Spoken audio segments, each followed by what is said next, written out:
So just a reminder for those of us who are here in this room, our mics are very sensitive, so that people in the field that can hear lots of whispers and crinkling of paper, chewing of food. Right, Megan? We'll make it a play. Stop, Jerry. I had planned on beginning with showing a video that's you'll find on this link. Joy Live can make others smile about a fan. So hopefully you'll do this on your own. We're having trouble getting the audio to work in this hybrid setting. But it's a camera at looks like it's the Boston Garden at a Celtics game, and they start playing a song during one of the timeouts. This young man starts to dance, and the videographer stays on this kid for the full length of the song. They probably extended the timeout the way that it goes, but it just hilarious. It just makes you smile. Rather than quote, I thought I would put that on. As we get started today, just a reminder about the Nearpod. We do have several interactive portions of the meeting today. So both those who are attending online and those who are here with us, I encourage you to join the Nearpod so we'll be able to get your responses when we get to that point in the presentation. Let's go to the next slide, please. Just our regular item of updating this group as to where we are with board action related to accountability and assessment items. You'll see here that we're going to the full board. Rule 497, that's the school accountability rule, and Rule 920, which is the school improvement, CSI, TSI, Springboard, and Elevate rule. This is in response to the piece of legislation that removed the requirement for the state board to publish overall school grades or ratings. And so these rules, there's required changes related to that. And to remove that from these rules, we'll go to the full board in June. We also, in June, will have the parental exclusion from state assessment forms that will go before the Standards and Assessment Committee. There's two parts of that we're requesting the board to consider. One is the form itself. Those of you who have parents use that in your LEA, is getting pretty long. Our board required that we add each assessment and the amount of minutes it requires to take each assessment, I think 2 years ago. We're recommending that they separate that form into an elementary and a secondary parental exclusion form. And then with the passage of the full-day kindergarten legislation, we're also now believe that the KEEP kindergarten entry-exit profile qualifies under the legislative guidance to be included in the parental exclusion form. I don't think either of those things would have a big impact on the work that's happening in your schools, but that's what we'll be doing with them as we move into June. Next slide, please. So we still have future items that aren't scheduled. The Teacher Student Success Act rule does mention commendable ratings for schools, and it has a requirement that schools that don't meet that threshold or higher have to demonstrate at least 1% improvement in their overall school points annually. We'll take that to the board probably in August, to committee, full board in September. Not a large impact. We'll just have to remove the language that references the overall school rating and have the board put in something in place with that. And then these other things we talked about last month are still pending. Let's go to the next slide. You know, our discussion we had last month about the Spanish adaptive language, thought about that after we got done meeting. I went back to try to understand what we could have done better to try to help with communication to the field. So I recognize this is delayed, but I thought it still might be valuable for you as you work with your school leaders going forward. I've put a link there to the current consolidated application that was, you'll see the date, they're in the room, it's hard to see this, but those of you who are in Zoom, it was September 30th, 2017. That still is the board's current agreement with the U.S. Department of Education, even though we have an amendment that we've submitted to them. Until that gets approved, we still operate under this plan. I've pulled out parts of that plan that are related to our discussion that we had last month around Spanish adaptive tests. The language from the federal legislation is listed there. I've underlined that we need to provide, so each state has to provide language, a definition for languages other than English that are present to a significant extent in the participating student population. So in 2017, you'll see that statewide, 90% of the students in our K-12 system spoke English as their primary language. 8% of our students spoke Spanish. That's our second most frequent language for native speaking language. And then Navajo, Vietnamese, and Arabic come in well below those as far as the percent. So when we have the question about why does the state of Utah choose one language over another, the analysis that we conducted back then informed that. Then further into the plan, it requires the state to describe how it will make every effort to develop assessments at a minimum in languages other than English that are present to a significant extent in the participating student population. And then I've included a snippet out of that that shows a description from that time when Utah made the decision to advance efforts to provide Spanish adaptive tests. And remembering that was in 2017. So since then, we had a contract with Questar, we had a contract with Pearson, and then a contract with AIR, which then was purchased by Cambium. And when we did the solicitation for all of those contracts, because of the cost associated with these, there was language in the RFPs around providing Spanish adaptive tests in all of those. And then staff, we've just been working to try to find funding to allow us to accommodate that. The cost of providing Spanish adaptive tests exceeds $1 million for our 3 through 10 system. So again, as people say, well, why one language over another? Why not all the languages? There's some practical restrictions to that.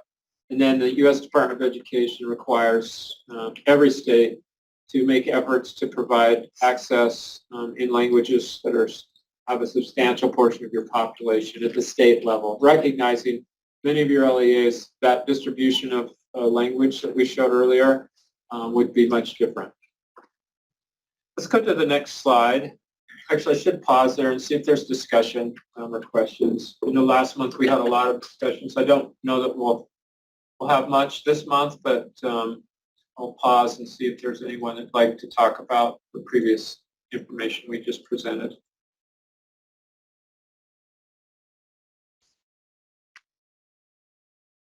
Okay. We are, the State Board of Education, we've been working with an outside vendor to redesign the State Board of Education's website. That work has been ongoing for some time. Right now it's mapping that in November or December is when the change will occur, where it'll roll over and we'll have a new and improved website for the State Board of Education. As part of that, the contractor that we're working with is having every section at the state go through their current website and provide information about what we would like them to roll over to the new platform. And then once we're on the new platform, we can make other changes. Right now, we're just in the decision-making process of what should stay, what shouldn't stay. We've met internally as a team. We certainly have feelings about it, but I wanted to give you as our customers who use the website, hopefully to find information, to give us an opportunity, give you an opportunity to give us feedback about your experiences with the website to inform our decisions as we move forward. So I think the next slide is in Jamboard. Hey, Kim, would you read the...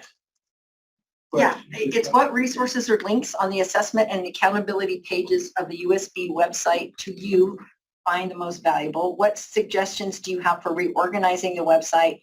Do you have any I wish regarding additional resources you would like our team to share through the website? So you have to be in the Nearpod to answer, and the link should be in the chat. I can't see the chat because I'm running the Nearpod, but okay.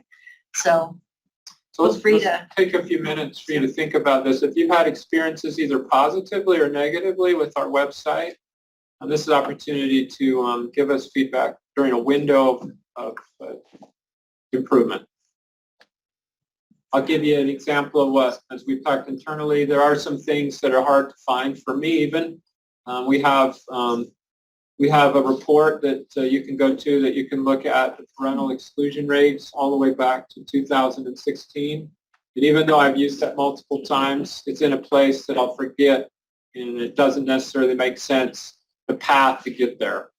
If you've had experiences like that, again, this is an opportunity for you to give us some input.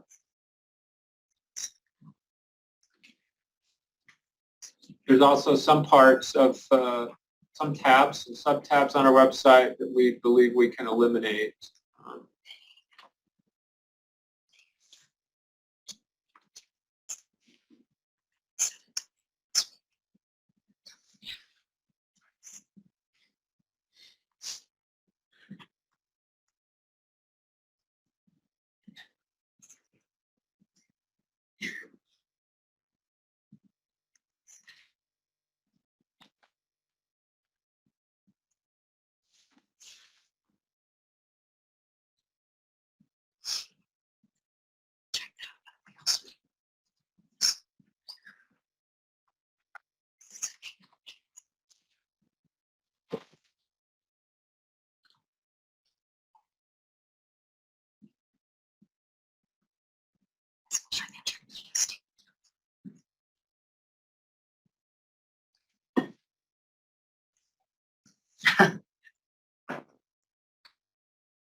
One tip for the YouTube finding recordings, if you subscribe to the assessment channel, you actually get notifications every time I upload a video. I'm just saying.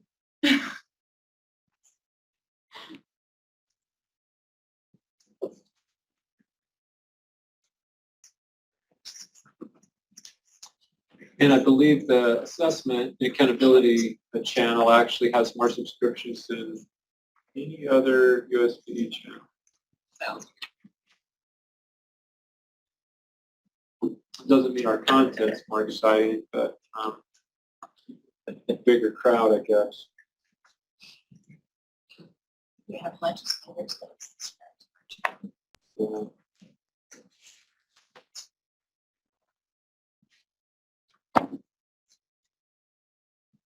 Okay. Thank you for those who've taken time to give us input. We'll take that into consideration as we work. We have a June 30th deadline for rolling over content from our current website. And then once that goes live sometime in November or December, we'll have opportunity to make additional types of changes. We hope our vision and plan would be to make the resources available as easy to access, as few as clicks to get to as possible, and to provide content that helps support you in your day-to-day work. All right.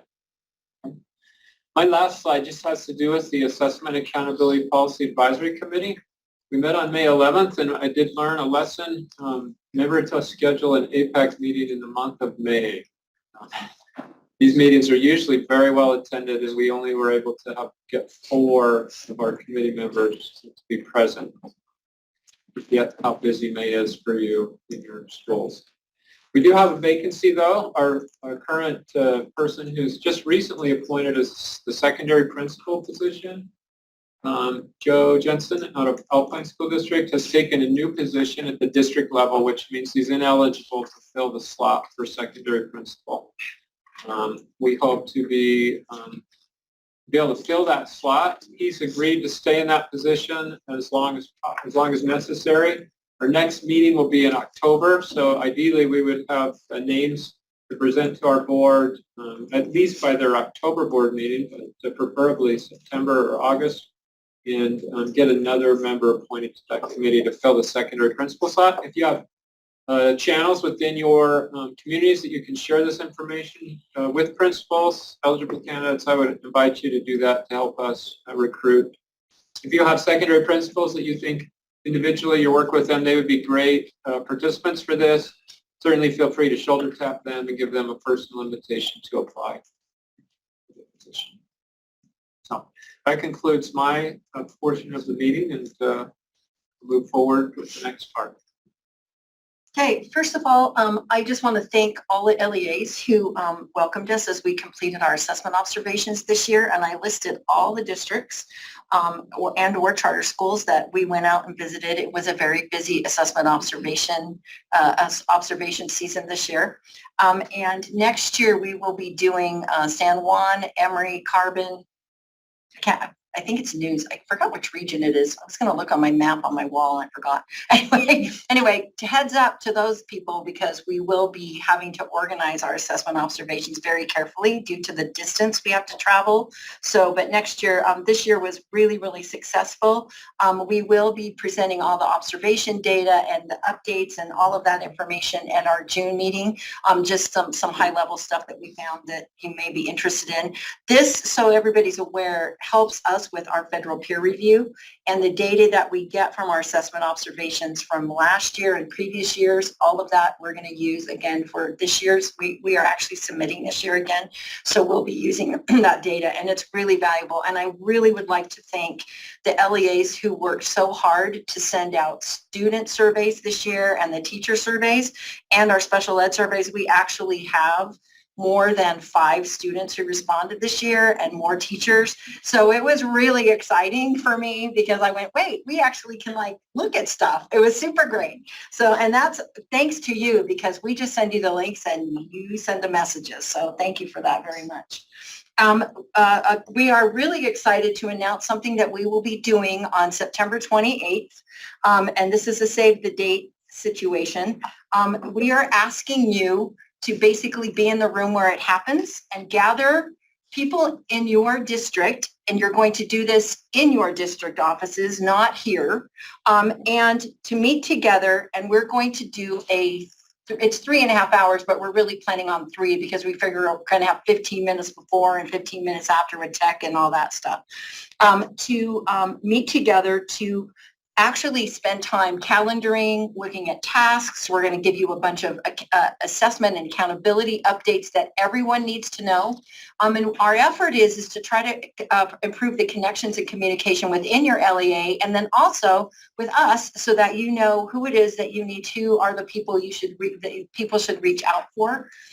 As we've been moving through the post-COVID assessment years, we're finding that less and less communication is being sent out or disseminated, or there's a lot of confusion.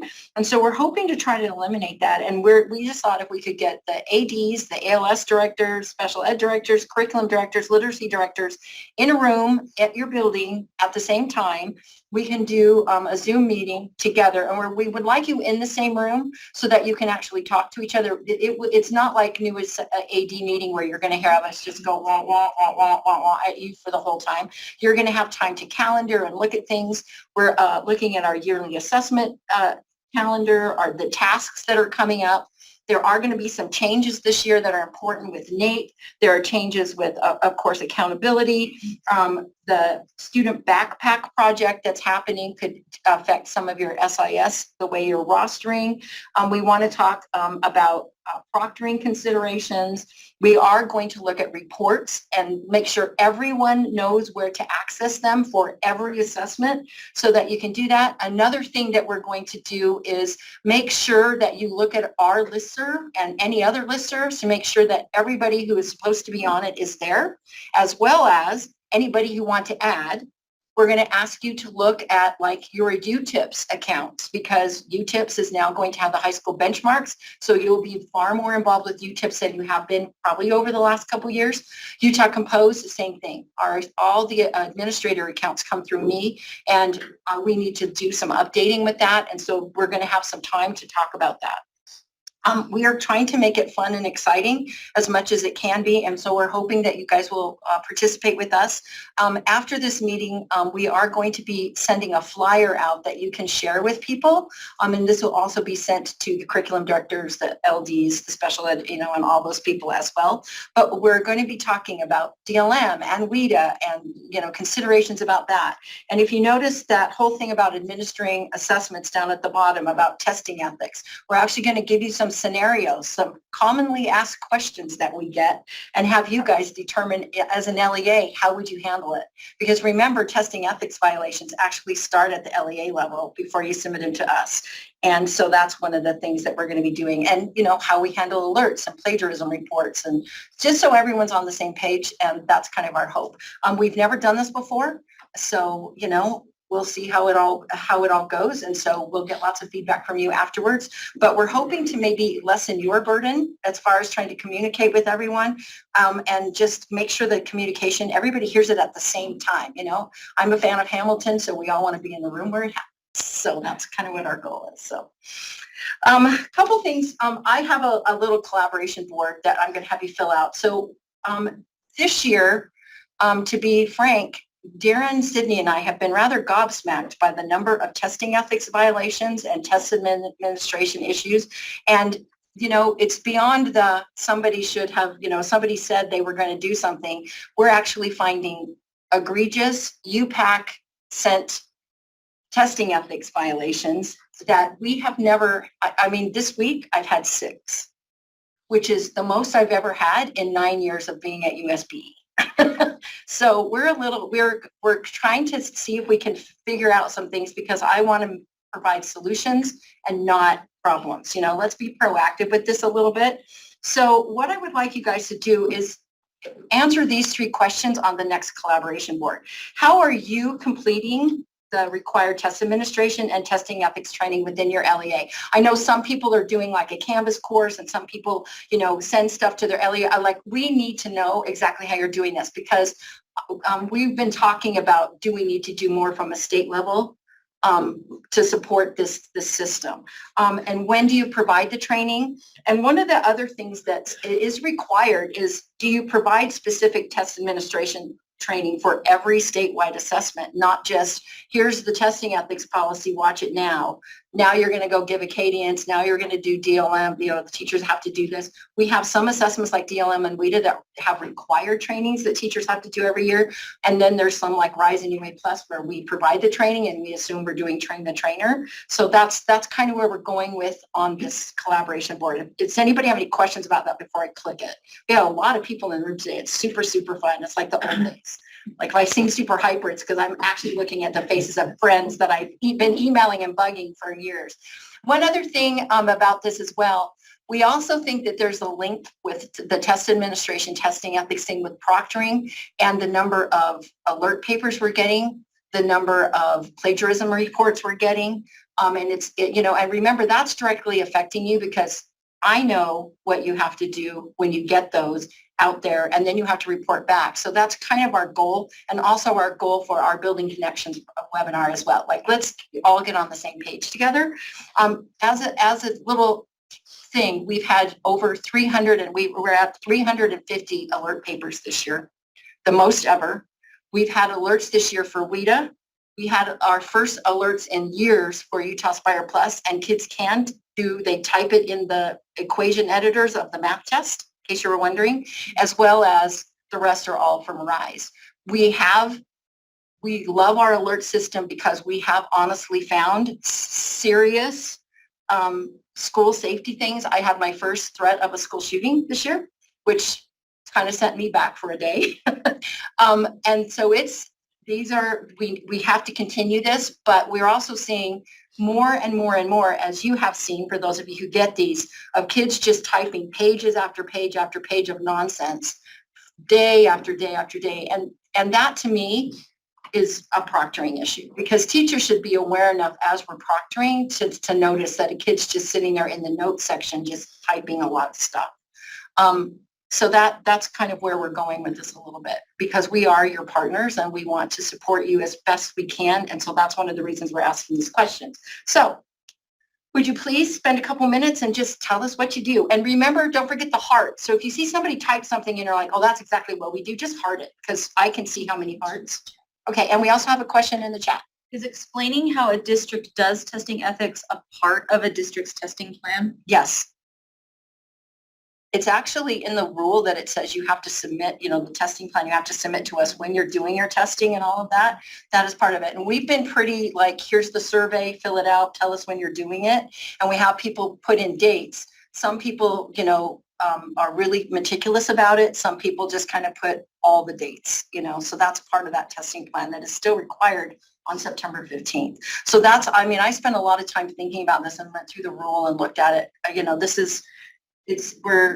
We just want to support you and make sure that we're doing well, that everyone's doing well. We don't want to invalidate tests because of testing ethics violations, and we've had to do that this year.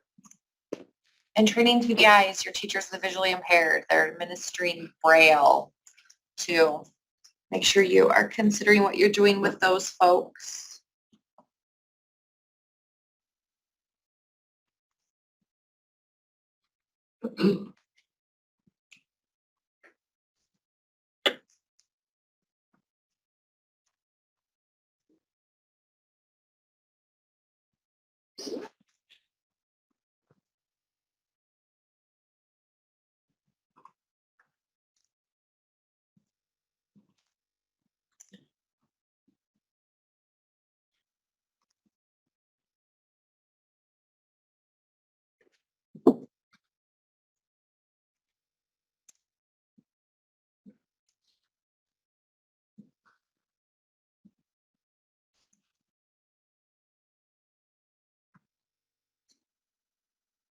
One thing you may want to feel free to add in here too is how many of you are actively using two proctors in the actual classroom when you're proctoring, or how many of you are, doing the one proctor always in the classroom and a roaming proctor. Because we're wondering about that too, because we've been permitting that, but we're starting to wonder if we need to make the rule, it has to be two in every room no matter what. Can you repeat that? Yeah, how we've been when we've done this, people have asked, do we absolutely have to have two adults in the room every single time we give a test? And we've been saying one active proctor and then another active proctor who roams between classrooms. So if you're doing that, but the rule actually says two proctors in every room. And with some of the things we're starting to see, we're starting to wonder if we're going to have to go to that, because nobody has a problem with it with ACT. It's really interesting. We don't ever hear people complain, but we always hear about, oh, we can't do it for RISE. Oh, we can't do it for Utah Aspire Did you have Plus. two people required to be in the room when we did paper testing? No, as far as I know, I don't know. You didn't? Yeah. I just don't understand. Hundreds of years we've been testing. That's valid. But I am curious about the number of teachers who are committing testing ethics violations to the point where we're now invalidating multiple student tests because they're cheating. And they are cheating. And I believe in the professionalism of teachers. But the last few weeks, we're starting to really wonder about this. And it is a situation where there's only one proctor in the room all the time. Yeah, Hal? I just think that at least locally when we have issues and it gets fairly well publicized, there are administrators. Usually subsequent years, it has their attention and has a natural cycle of taking care of itself. I think that we shouldn't do any changes at all, except make sure people are more doing their diligence on the training in person. But I think it's way premature to restructure a system based on one bad year. Yeah, we're not restructuring. That's why we're getting that. We just want to know. But that's why we're asking this now. We haven't restructured anything, but we're there. So As a large urban district, I can't have two people in a room. And they used to not do it before paper. My teachers administer tests every day, every week, formally and informally, and I trust their professionalism. A few bad apples I can handle and deal with, not indict a system. Can't do it. thanks, Hal. Kim, I Yeah. just know that in our district, we use the two proctors and it has helped us because sometimes teachers misconstrue ethics rules and I don't want to write their own. Twista. And with that second person, we typically will be it'll be brought to our awareness earlier, and we can nip it in the bud, rather than letting it fester and grow. On the other side of things too, for us, we had 2 allegations this year, testing ethics violations, but because we had the second proctor in the room as a witness, we found out that was not the case. Okay. So that it is helpful sometimes. Okay. Anybody else? I mean, we're opening it up. Yeah, Sherry. So we have had a couple, as you guys well know. In our large schools, it is very difficult to get 2 proctors. However, when I've been out doing the investigations, talking with teachers where there's a roaming proctor, I'm finding that many of them are not actively proctoring. They're sitting at their desks. And I said, why are you sitting? That's not what we're supposed to be doing. And they said, quite simply, because we're afraid that we're going to get called on the carpet. We're accused of a testing ethics violation.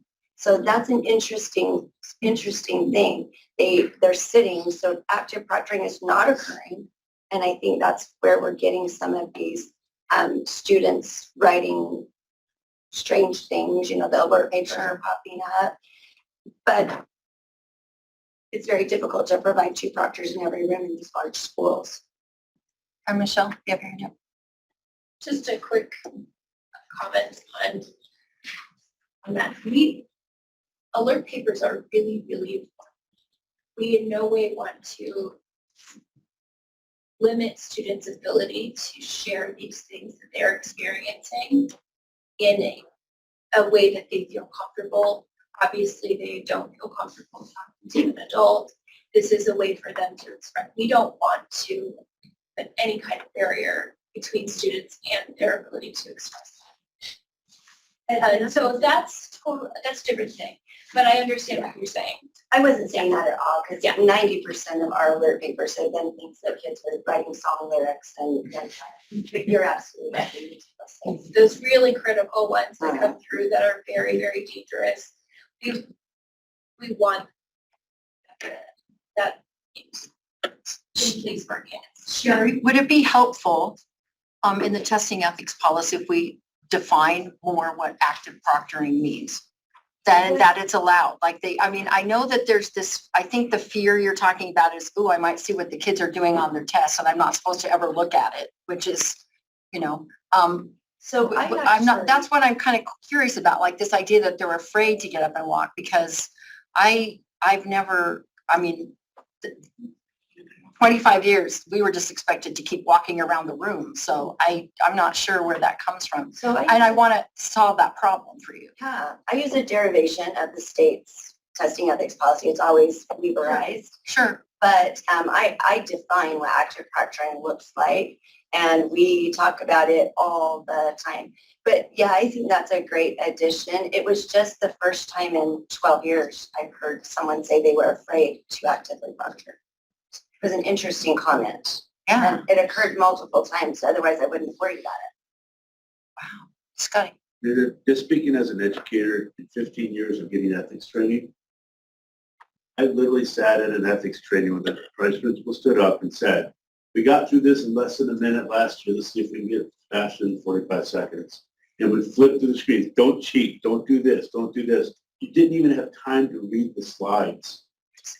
Every year it was like that in our ethics training. And then at the end they say, guys, you know the rules. Behave yourself. Make sure you follow the instructions when you get them from our counselors. And as a teacher, I didn't think anything of it. Since I've been here, I've been thinking a lot of it. Going, we really did not receive adequate ethics training in our school. Aaron. I want to make sure that we're clear on the difference between the high school and the elementary school, because you say, we don't have a problem with it at the high school doing the ACT. Well, when they did the ACT, everybody else is gone. You got the entire faculty you can bring in order to have the leadership. In elementary schools, every teacher is already assigned to a class. Now you got to find a second person who's going to come up with that. And as you're trying to fit that window of trying to get that test done, especially since we always lose 1 week because of spring break, now we've got 7 weeks to try to get that window done. Now you got to try to find 2 weeks service testing. It becomes a real burden for the districts to try to come up with that second person.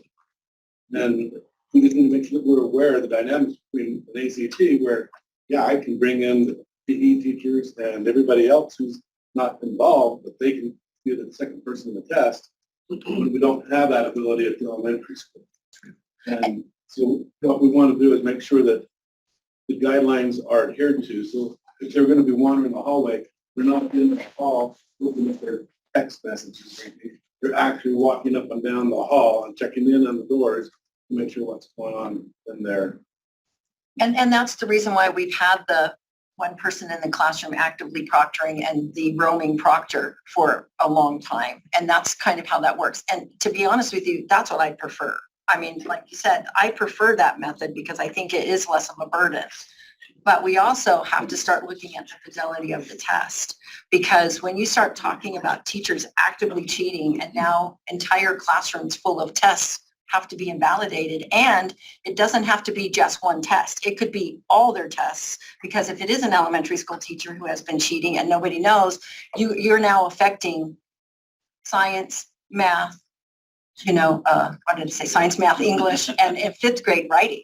So you're talking about a really heavy burden on students who, especially if you're testing at the end of the winter, there's no time to do any sort of retesting or any sort of adjustment. You're now invalidating. Now it's affecting school accountability. It's affecting a lot of things. So that's why we're looking at it. We're not making any changes, but we're trying to identify some of the root causes. And see, what Scott said is really similar to what happened to me when I was in school, and then we also talked about Canvas courses. Teachers have, especially people doing it at the beginning of the school year, there's 50 hours of stuff teachers have to watch at the beginning of the school year, with bloodborne pathogens and the suicide stuff and all that, and when teachers are trying to get ready, I did it, I know lots of teachers. You put on whatever the recording is, you go do your thing, then you go back and look. So nobody's paying real active attention. So that's kind of where we're at with that a little bit. So go ahead, Hal, you had your hand up. I just, I like the idea with Sherry talking about scenarios and making it more concrete.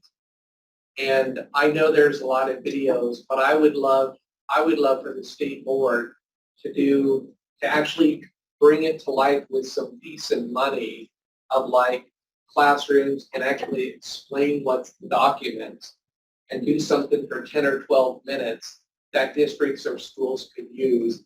That would be a big benefit for me to be able to have somebody pull that together and to say, this is what active proctoring looks like, this is what it doesn't look like. And again, non-examples that you could do. That would be a big service for districts that are looking for different ways of doing it, rather than everybody recreating the wheel. So I'd love if you could put a few dollars behind a pretty good production that would just be very clear about why you should be walking around a room, and then next you're just sitting there on your cell phone as a proctor. Just an idea. And that's the exact reason why I brought this up. Knowing that it's fresh in our minds right now because we're just finishing up testing, so that helps everyone. And the other problem is that you have to do some of that ethics training early on because of the PEEP and the KEEP and the other things that are going on. So you have to have it available at the very beginning. Yep. And we do know that. And so that's why, especially elementary, you've got to do this right as school starts or when you're doing KEEP, because KEEP is now a statewide test. So ethics, the KEEP, you have to do it with KEEP, you have to do it with Acadience, you have to do it with benchmark, all the benchmark modules, you have to do it with, interim tests, and, it trickles down as we know, and that's part of that. So I really appreciate all of the feedback. There are tons of comments in here. I could scroll, if we scrolled up and down, the whole board is full, and I promise you we will take this and we'll probably continue the discussion as well. Is there anything in the chat anybody wanted to say before we go? There was a lot of support for Hal. Okay. There was also a comment explaining exactly what Ron said about how the ACT is just one day. Yes, it is only one day. Yeah. The interesting thing is when we do Utah Aspire Plus, we don't see two proctors in a room, and a lot of schools are doing that in a one-day situation too. So, UTail Aspire Plus is also sometimes given as a block, just like ACT, and we're not seeing a lot of two proctors in every room, and it's exactly the same group of kids taking that test. That's part of it, that's part of it too. Sometimes 2 grade levels can affect if you're a high school, but if your 9th grade is at a junior high and your 10th grade is at a high school, giving the ACT to 11th grade is the exact same, and you do it in a block, doing 10th grade is the same. The elementary thing is absolutely a real thing, and that's part of the reason why we kept it the way that it has. So I just, I don't want everybody freaking out that we're changing everything, but we need to, we really, it's time we have to look at this. I thought the 2 important comments were really that what are assessment directors doing on the day of testing and school administrators being part of that roaming proctoring to make certain that teachers are being active proctors in their rooms. Yeah. Those were good comments. Yes, Emily. Rachel Walker, you were unmuted. Did you have something to say? Well, I was kind of waiting. I did want to make a little comment about one of my biggest problems I've had this year was with RISE testing. Hang on, Rachel. Oh, sorry. Our audio isn't working. Hang on, stand by. I can hear her fine. But these speakers aren't working.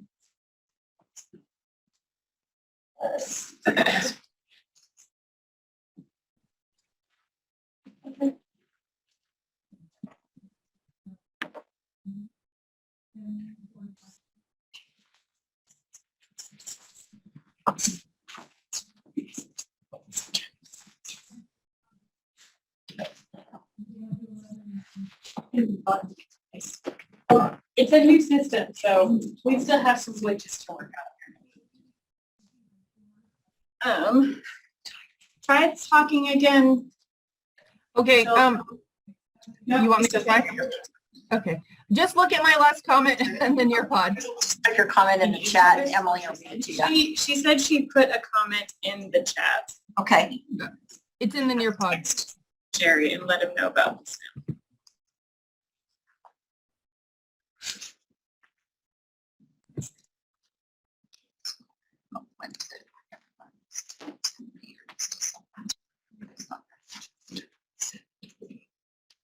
Rachel, your comment may have only gone to one specific person. You might want to check because Elisa's looking, she can't find it. I don't see it either. Well, we'll move on. I'll make sure we go back and read it because we do record the chat. No, she said she put her comment in the Nearpod.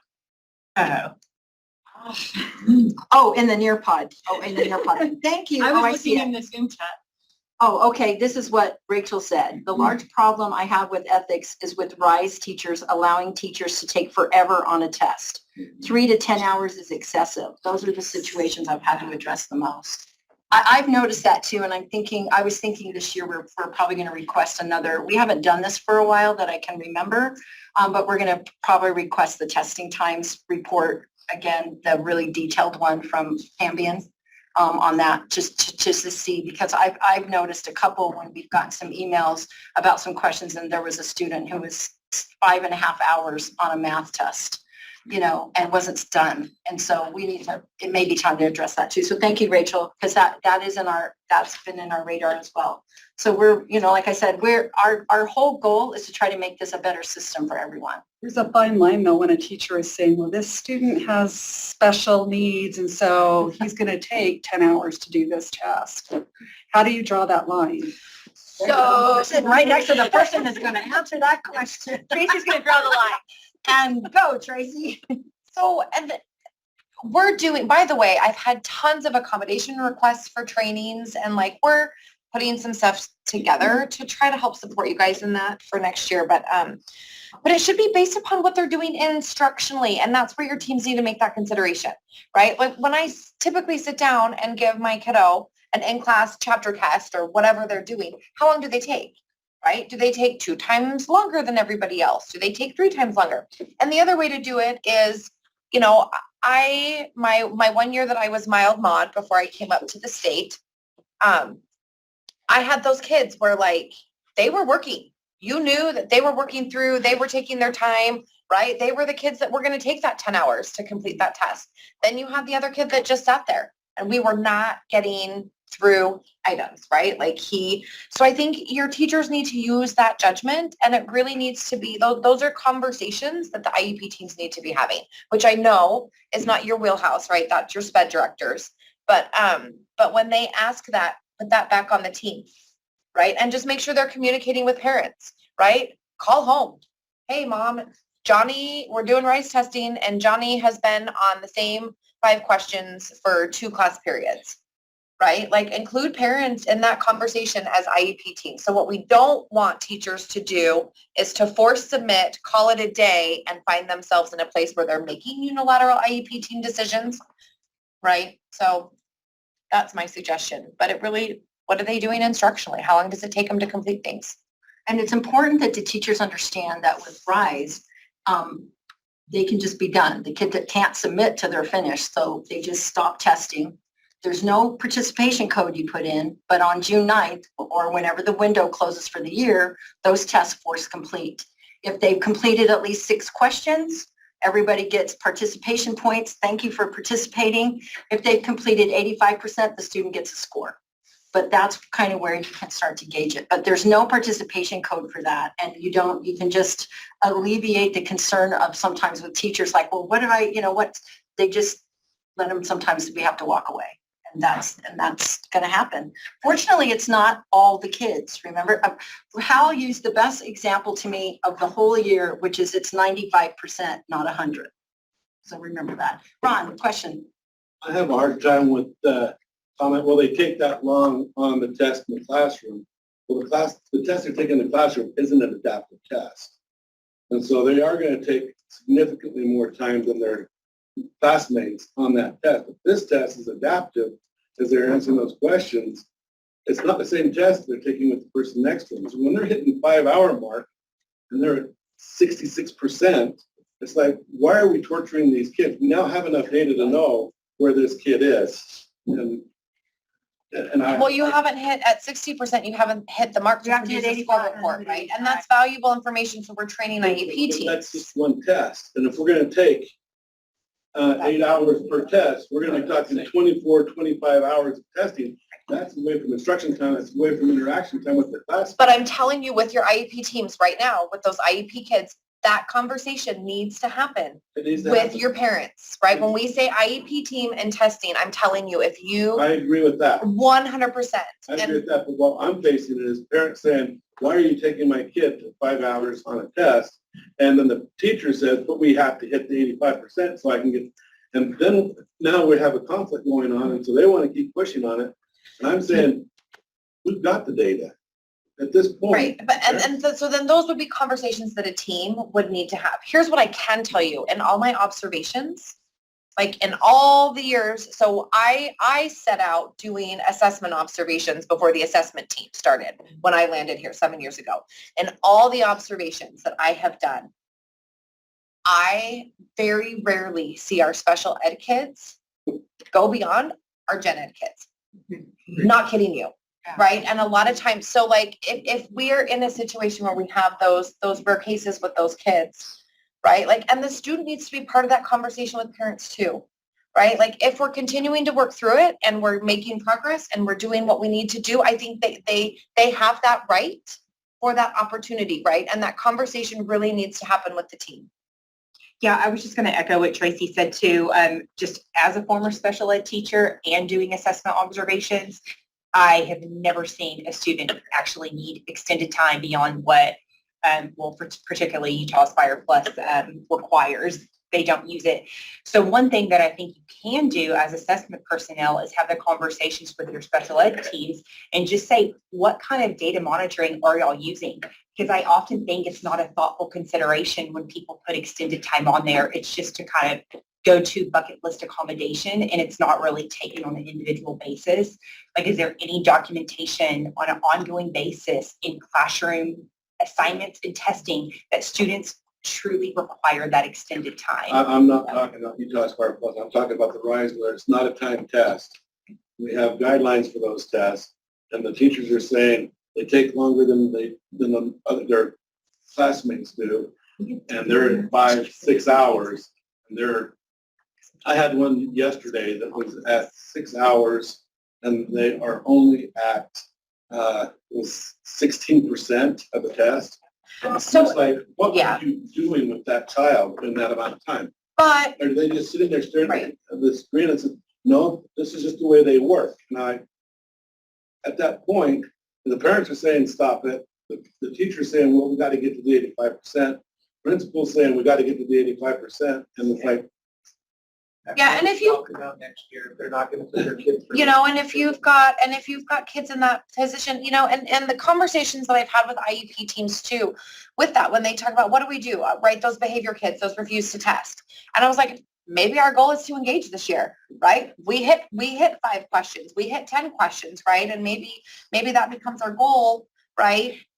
In our testing, we're exposing them to it, but you know, but I can't express enough where, and I get, you guys, I filled phone calls from parents around accommodations and around testing on a weekly basis, right? Engaging in 45-minute phone calls, right? Where my student's not getting their accommodations, right? My student was told that they had to finish testing from the teacher. Guess what? That could put you in a space, and I have to tell parents, here's your rights. Here's your parental rights. You have your right to due process, right? Teachers don't get to make unilateral IEP team decisions. So if you have your parents involved and your student involved and everybody is having those conversations together and it's documented, right, then it's gonna save everybody. But I understand that we don't want to torture kids, and that's not what we're meant to do. And so if you have those kids that are taking that long, then you probably need to make a phone call home to parents, and everybody needs to come up with a solution of what we're doing. And I would express to your special ed teachers to document that, right? On this date, here's what we did. Have parents initial it, put it in the IEP file, and that's going to protect your LEA. Go ahead. We've had 5 of those in our district, and in every instance, we just told the principal, call home and ask the parent what they wanted to do. Yeah, Make absolutely. a decision, and if the parent wants the kid to stop testing, stop testing. If the parent wants the kid to keep testing, keep testing. Yep. Just go with the flow. It's one kid in your class, okay? You got a pretty decent sized class, but the parent can make the call. And in every instance, the parent was just like, yeah, I don't want him testing. You can just be done. You know, and the team can still use that information, right? Like you can, you know, there's still things that you can do with that. And so I think that's spot on. And I can't express it enough, right? The more transparent you are with parents and IEP team decisions when it comes to accommodations and testing and all of the things, it's just the better off you are. And the more you document, right, that phone call, it's going to cover you. The real problem is the principal just doesn't want to call home. Well, You have to tell them to. that's something that has to, and the principals, so I will tell you, the majority of what happens in due process, right, that happens in denial of FAPE becomes a lot of it around testing, and when a teacher or an admin or a student even, right, refuses to use accommodations, or they don't follow the IEP and they don't contact home, right, it will be seen as a unilateral IEP team decision when it comes to testing and accommodations. So, you know, and when we talk about the IEP team needs to make that decision, right, when you're having issues within that testing, it really is parents, right? You need to work with the parent on what to do with that. Another thing, Ron, to your comment about, you know, it's an adapted test, so students take longer on it. You know, some of the adaptation is just unfamiliarity with the item types and things like that. And the thing with that is it's also a time to have a conversation with what are they doing? Have they been using benchmark modules? Have they been doing anything to prepare them? Did they give the training tests? Are the kids, because as we've been observing, that's what we're seeing, is that there's tons of teachers who have never had their kids get on a training test. The kids start to sit down and they have no idea what to do. It's even more critical with math. We thought it would be bad, but the math test, just seems to stymie kids because, you know, where you have to put that dot exactly where it's supposed to go or whatever. And that's where where it happens. And we can't express, I mean, it's in the test administration manual. We bring it up in every training. So sometimes when you start to see that 10-hour thing, it may be time to also have a conversation. Not to say it's every time, because sometimes teachers really are, I mean, you know, I don't want to, you know, but that preparation, it's a whole year. You know, it's one test that's supposed to demonstrate what they've learned for the whole year. And part of that is also preparing them for how to do it. You would never make a kid go do something without it. Yes. Just speaking for the people who have been putting comments in online, as far as the IEP stuff, everybody was talking about using monitoring test progress, documentation, and using the team is a key for that communication piece. And then there was another comment about it's not just IEP students that are taking 3 to 10 hours. These are just your classroom students, which causes the question why or what proctors are doing to allow students to take that long. And that does feel like an active proctoring issue. It could be. And sometimes it really is. And it's also, I mean, there's not just one cause, guys. You know, it can also be how is the student familiar with the item type? You know, have they done a training test? Have they done any benchmarks, or have they done any, you know, or an interim test, whatever. You know, the nice thing about RISE is we have options, instructional options that teachers can use throughout the whole year to help get, you know, them used to what it's like to take a test in that environment. So it does help a little bit. And I observed a little guy in a special ed classroom last year with science. All of a sudden we look over and he's in tears, right? And so like my heart just like, I about died right then and there. And so, and the teacher, I get it, right? We're there observing, right? The teacher doesn't know what to do. Back to Sherry's, they're afraid to engage, right? What do we do with these kids? He didn't understand how to operate the item.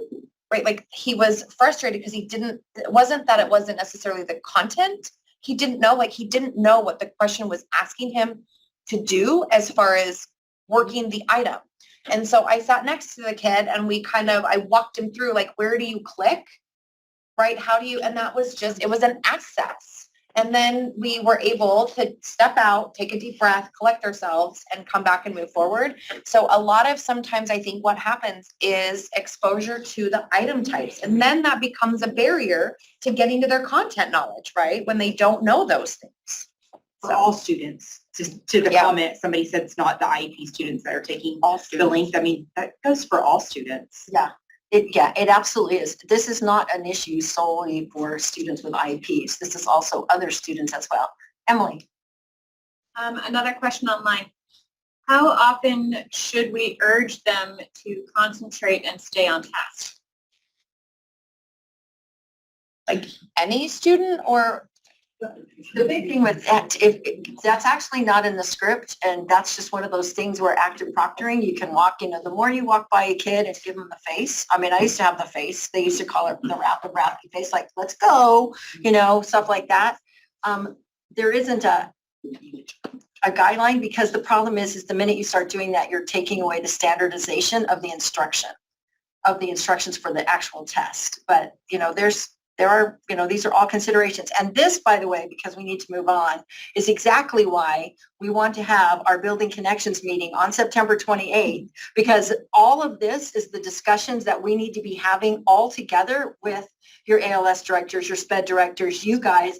Let's get everybody on the same page, curriculum directors. So because everyone's being asked these questions, and we want to have the most consistent and coherent message for everyone to try to get people on the same page. So I hope everyone will work really hard to invite those people and find a spot. And I know I know that we try to do it after we've had 2 new assessment director meetings for the year, as well as new AD meetings, so that we're really covering this particular item. Emily. Because this is such a hot topic in the chat, I can save the chat. Please do. We can save these Absolutely. questions and use these for further discussion. Yeah, absolutely. Will. And by the way, the reason why I told you we have the testing ethics policy ready for you, the reason I stopped doing it is we started having so many weird scenarios that I thought we have to put some of this in and every week I've like, okay, I'm done.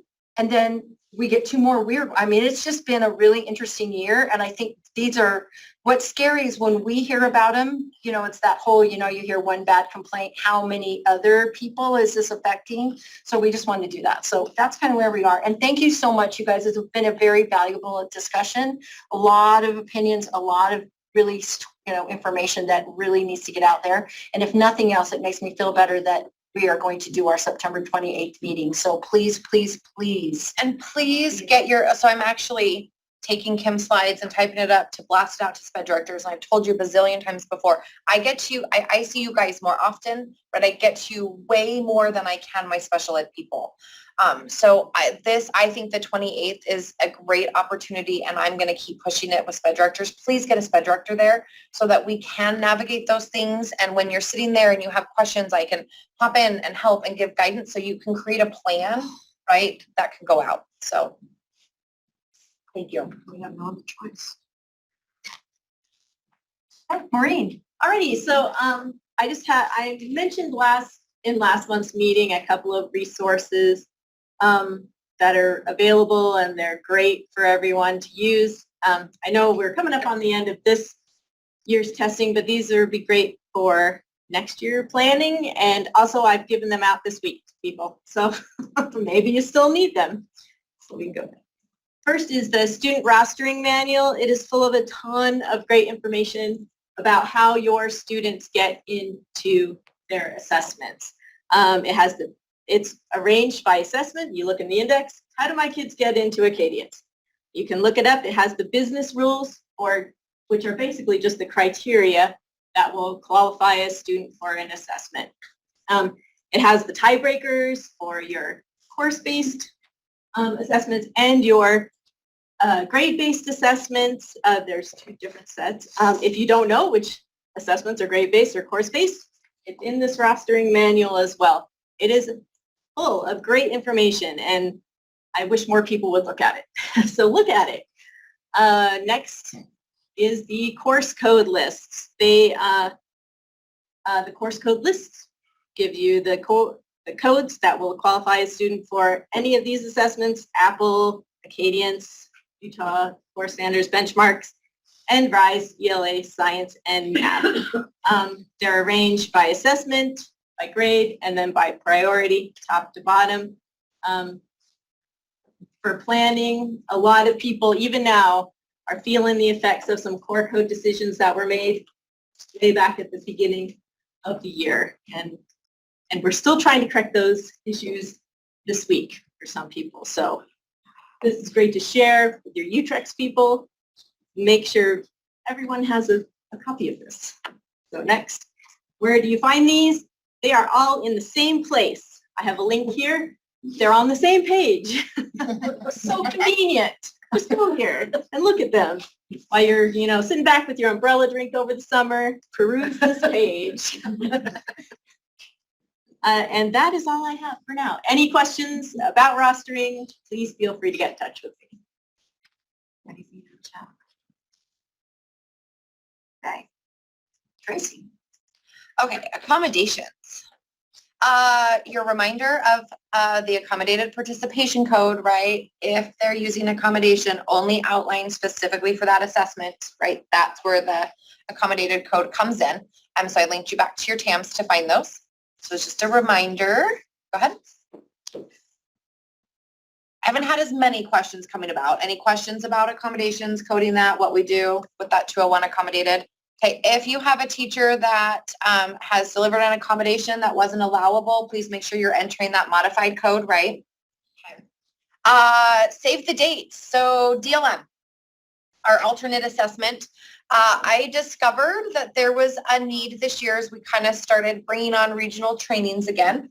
I had 50 people in my Ogden training and 50 people in the Provo training, and We went to St. George and it still just wasn't enough. So friends, I'm going to be busy this fall. So when you can't get a hold of me, this is why. I'm trying to cover way more of the state with DLM trainings for your teachers, for you. So on the slides here, there's some dates. There's the next one, Kim. I'm doing 2 at USBE. I know I will have a location when you register, but we are doing 1 in Cache. Robin just finally gave me a location, so I'll blame it on Under the bus. only because I'm sitting next to Robin. So anyway, we've got a couple here at USBE. We ended up doing 1 virtual last year, and I had 20 teachers, so it was manageable. I've had quite a few people asking about virtual, and I'm on the fence. So let's see what we can capture through in person. It's harder to do this DLM training virtually in the mornings, right? We facilitate all those modules.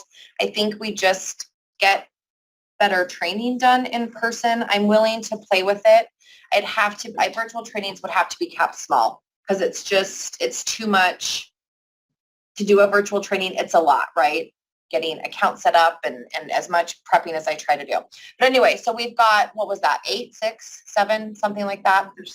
Training. So hopefully we can catch everybody. I've got, I do have one more that I didn't put up here that will happen in January here at USBE. So if we need to look at doing a couple more come, January, February, I've got one slated to do here at USBE. We can talk about that. But anyway, so get those, save the date, get them on the book so that when your teachers jump in, come August, I'll have all the Midas. So it's teacher focused. It is, but I will tell you what, I think it is super valuable if you've got coordinators, right? You guys designate however you determine who's in charge. If you've got coordinators, I've had assessment directors and special ed directors attend my teacher trainings this last year too, and I think it can be really valuable. Go ahead. There's talk about shortening the test length. We've been doing it statistically because I have parents that opt out, and a lot of it is the length of doing DLM testing for my severe and profound students. So I get pushed on, it's just a lot of time that they are not happy about. Yeah, so, on average, they're completing anywhere from 7 to 9 testlets, right, depending on, it's math that fluctuates. Each testlet is, not kidding you, 3 to, I don't think I've even seen 10 questions. They're like 3 to 8 questions per testlet. Here's what I will tell you. You have the entire window. Your teachers, we open up March, usually that first week in March, and they go to the end. Please do not bind your DLM teachers into your RISE, right, training district testing windows. Let them go at it where they deliver 1 testlet a week, right? Give them multiple, but no, as far as shortening it, it's just like if you want us to shorten RISE assessments, right? You have to have Love it. But you have to have a certain amount. Data. Right? There are thresholds and things in place to be able to get that reliability and validity to determine proficiency, right? So now the other side of the coin, well, the only way to consider possibly shortening by a few testlets would be to move to an instructionally embedded where they would have to test throughout the year, which really in essence was kind of what DLM was set up and intended to do for the nature of these kiddos, right? Sitting down at the end of the year. But there was a lot of backlash when we came out and did that. So I have not broached that conversation in 7 years. But as far as shortening it, no. But your teachers have, it becomes a lot, Hal, when you sit down and you try to test 19 kids with all those testlets. It's a lot for the teacher, but I think for the student experience, it's not a heavy experience. And if you just go observe like 1 testlet, it's literally 5 to 10 minutes. It's such a small portion of the student's day. I hear It's minimal. Yeah. To the teacher, it is a lot to plan out and organize. I hear that. But I think if parents are saying it's too much for their individual student, if it's explained how it's really not, I think that could be a misconception. So it can take several weeks to get through. I mean, when I left the classroom hall, I had 19 kids. So I've done it, been there, done that. I had 19 kids, right? When I administered DLM. And we did one testlet a day. And it was a short, quick bit of our day and we moved on instructionally. So, but, okay, so DLM training. So this is a reminder score reports. Okay, all score reports, district reports, individual student reports, all those data extracts that you get, like enrollment, special circumstance files. You have a district GRF file that is in there for you. All of that will roll over and be wiped out June 9th. So please go in and download that. I do not save any of your district stuff. So come next year, if you're looking for previous year's score reports, I do not have any of that. Okay, so that rollover will happen June 9th. So go in, download all of those reports. This year's testing score reports will be back up and in Educator Portal on August 1st.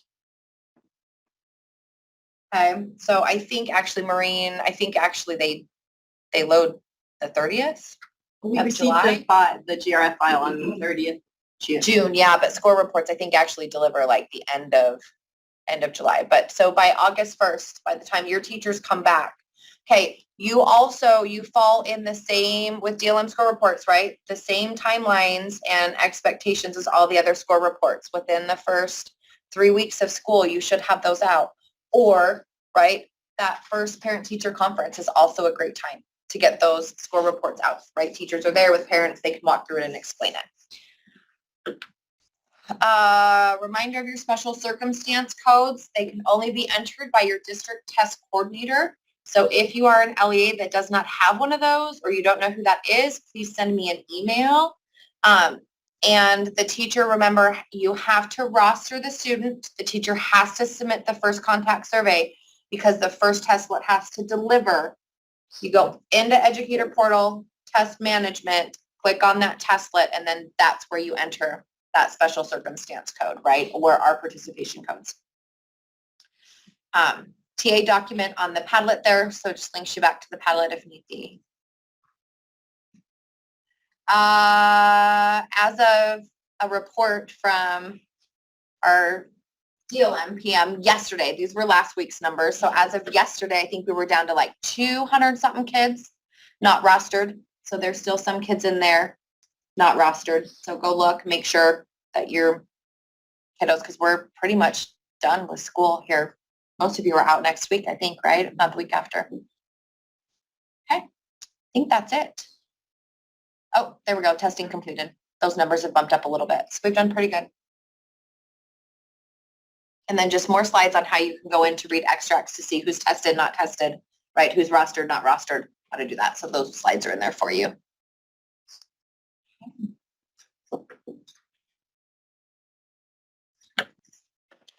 All right, Wita.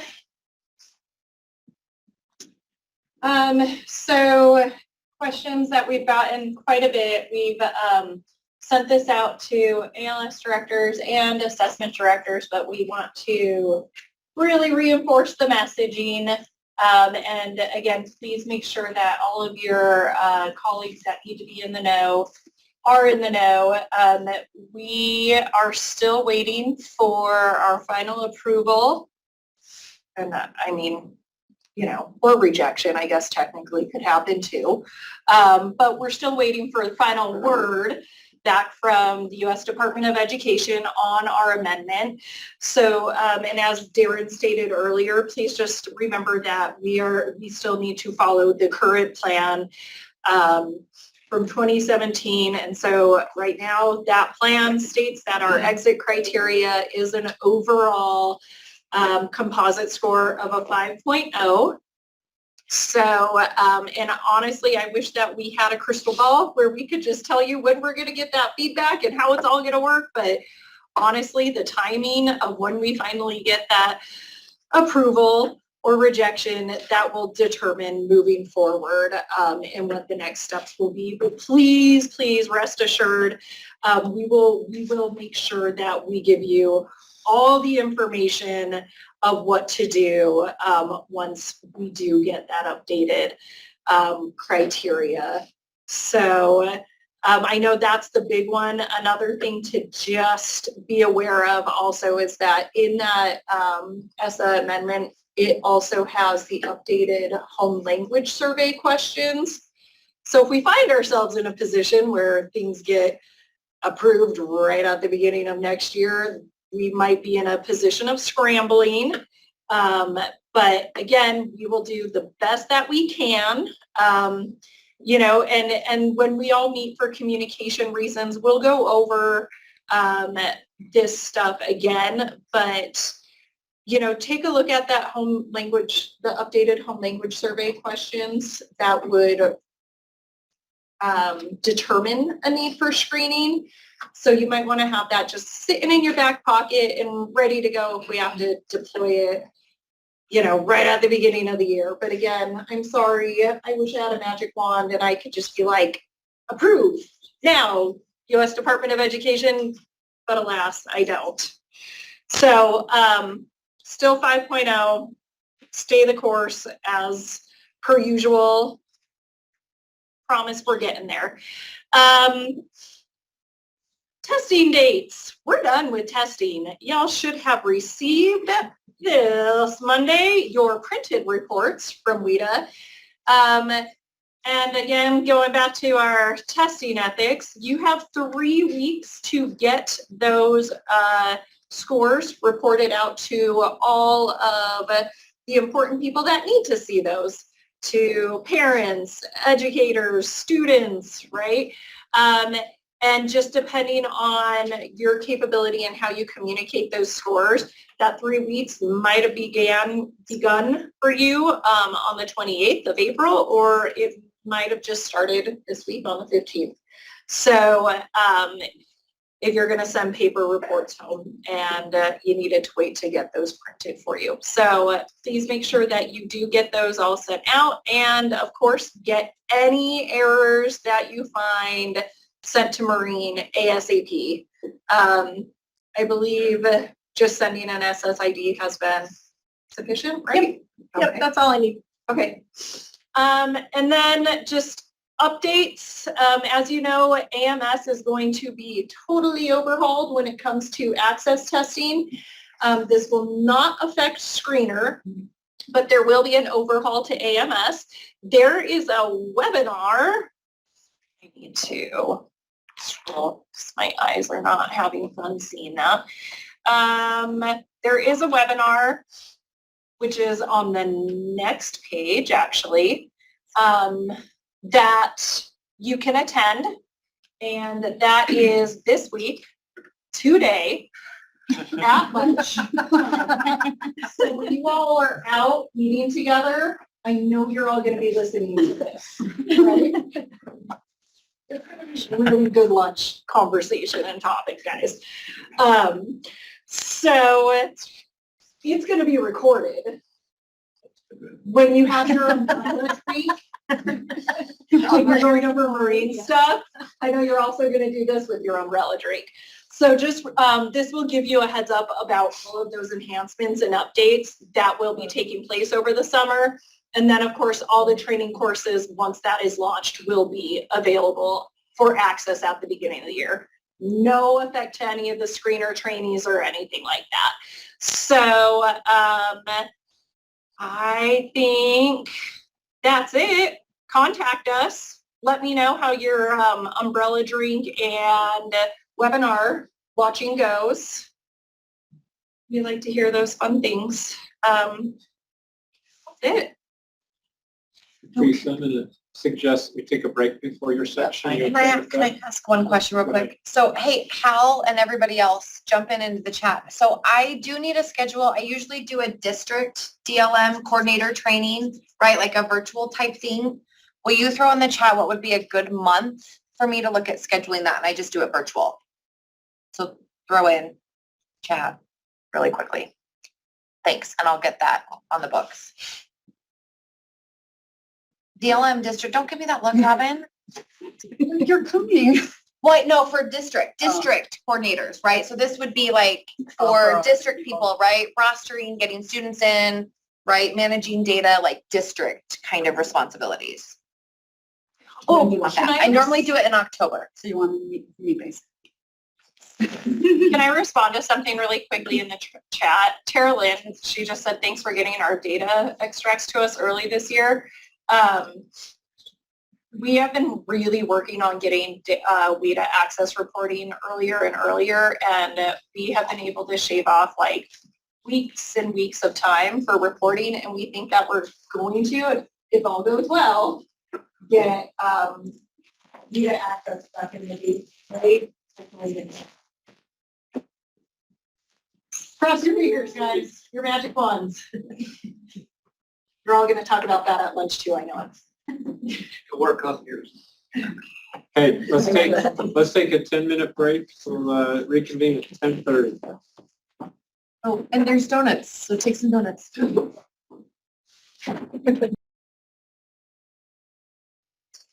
been good to visit here. Hopefully those apologize for being back later.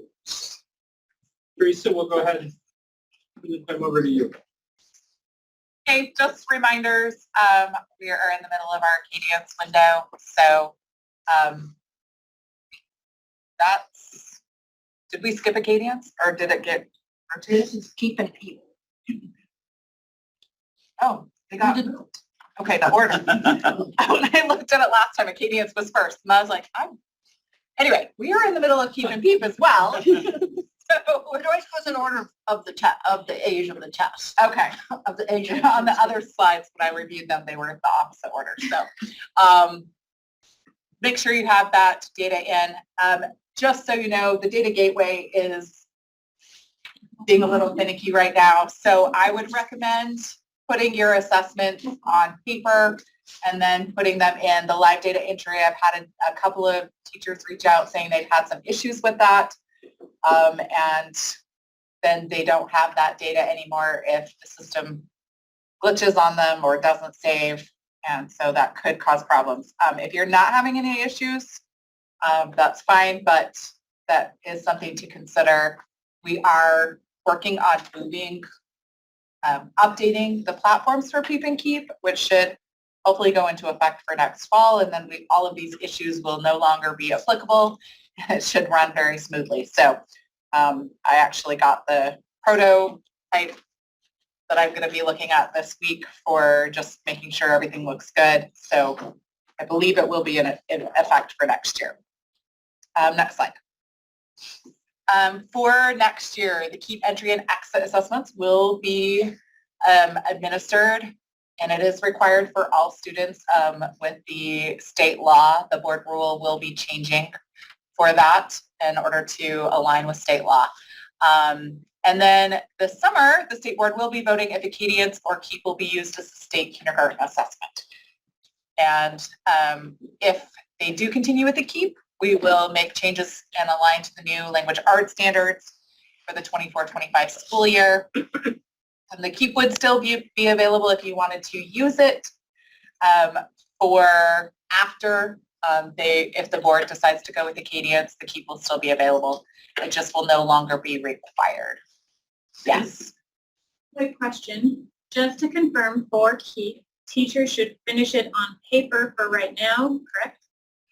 That's my recommendation, just in case there's glitches within Data Gateway, we don't want them to lose that data. And I know it takes a little bit of extra step to go and input that, but just I know that I've had a number of emails about issues with Data Gateway not saving or working the way it's supposed to. So Teresa, let me add a few comments to this discussion or the bullet point about the board. So this group remembers, I think it was last October, we surveyed in one of these meetings, we surveyed your group to determine you prefer Keep, you prefer Acadians, or you prefer to have it be an LEA decision. Literacy directors were given the same survey. That information was shared with a task force that the Board of Education has operating called the Reports and Requirements Task Force. It's chaired by Chair Moss, and it has a variety of people. I'm trying to remember if any assessment directors are on that. I don't know for sure. I know there's some legislators that sit on that. The focus of that task force is to find ways to reduce burdens on LEAs. So that's the lens that they look at it. Their report to the board, to the full Board of Education on January 27th included an item that Teresa's talking about, that the board should examine, keep in Acadians and make a decision. During the legislative session, there was a bill passed on the full-day kindergarten where KEEP, kindergarten entry exit, was listed by name in that code. That's been stricken. There's still a requirement that an assessment be administered in kindergarten. And right now in board rule, that's the KEEP.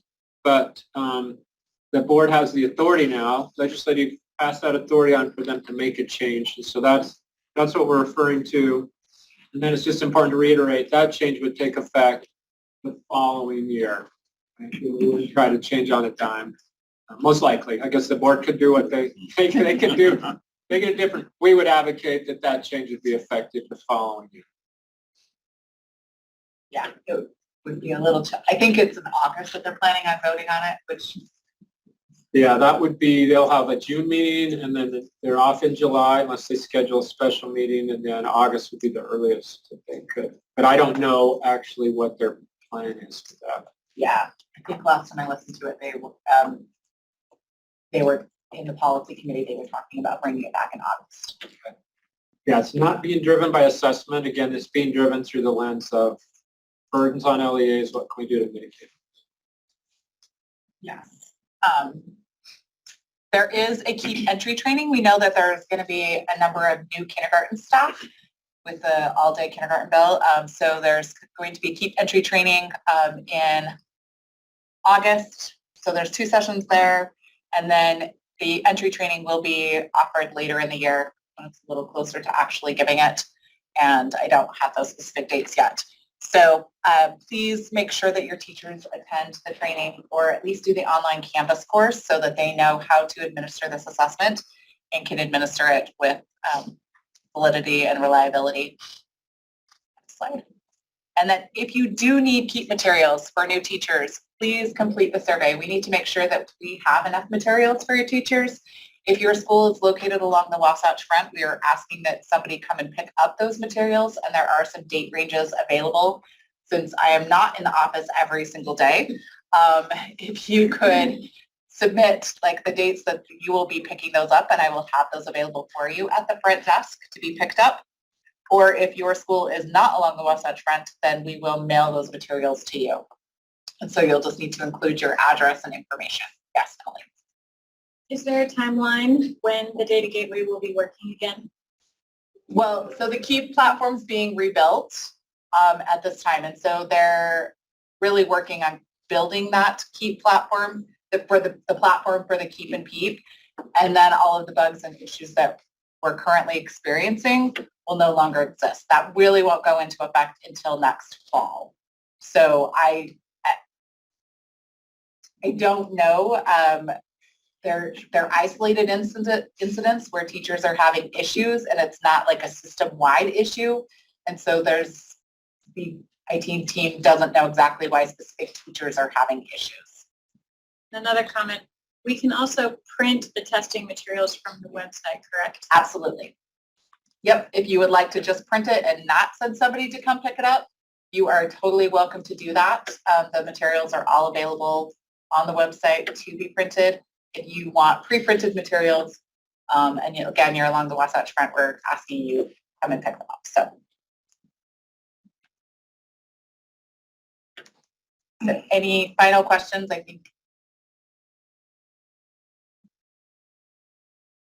So please complete that survey, send that to me so that I know if I need to order more materials. So we have plenty of KEEP entry materials, but not as many KEEP exit materials. So I just need to be able to get in an order as soon as possible if we need additional materials for schools.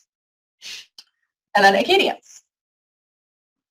So just that end of year dates and reminders as we're in the middle of that window, and making sure that you are getting in your special codes and sending out those parent letters at the end of the year. And then we are in the middle of the vendor application process for reading. So making sure that you get in that survey. I do have a lot of LEAs that have already responded to that, but there are still some that need to. So please make sure that you get that information filled out, just one for each LEA. And then our Acadians data analysis trainings, we're going to be offering one for really designed for school leaders, coaches, and school leadership teams to really look at their data and see what they have noticed about this year and think about what changes they might want to implement for next year or what has been successful that they want to continue doing. That's on June 5th. And then we did list our beginning of the year trainings for next fall so that you can start planning for that for both teachers or school leaders. And then these are our Acadians Essential trainings for new staff. So if you do not have somebody that is trained to provide that Acadians Essential training for any new teachers, these are the offerings for both reading and math.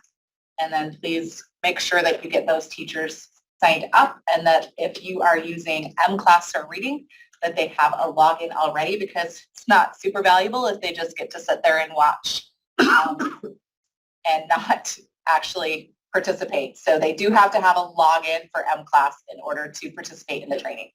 So please make sure they have that. And again, they also need 2 devices, a touchscreen device to really administer that assessment and then a device for the actual training.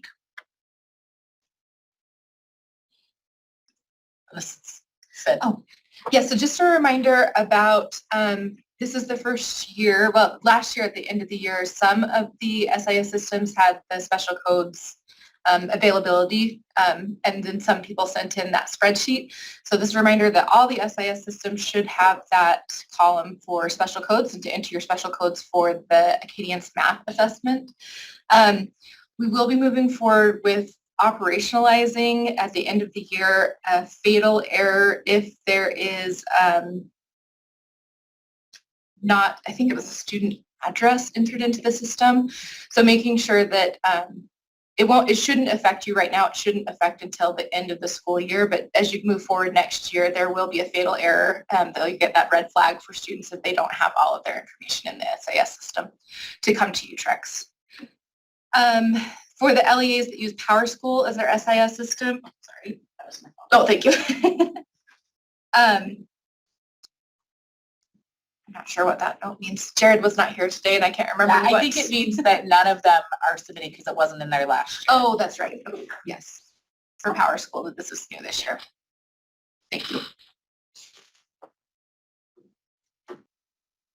Okay, so a lot of people have been curious about the digital administration of Acadians math and what's available. So this year, as you're selecting your Acadians reading vendor, we're following the same procedure as last year. If you select M-Class as your vendor, automatically your Acadians math vendor will be ADM.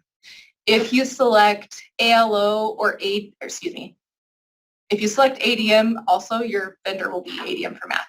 If you select ALO as your reading vendor, we'll reach out to you and ask you if you'd like to use ADM or ALO as your math vendor. So make sure that's clear to people. At the last AD meeting, there was a question as to whether you could purchase your own contracts for that digital math portion on ALO.